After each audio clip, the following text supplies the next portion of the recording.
تغدى. عيب عليك تفعل هكذا، والله انه عيب عليك. مرة ثاني. ما لك إلا ما يرضيك. سوا. كل مرة تقولوا لي كذا. كذب.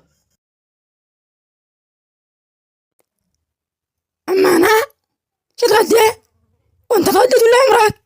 ما دخلنا بينك. أسمع، أنت عمر ذا. أنا قد مشيتيش.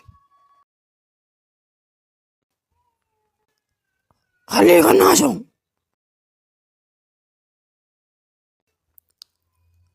أنا كنت أتغدى لي في البيت وما ده كان جاهز، بس قد جيت عندكم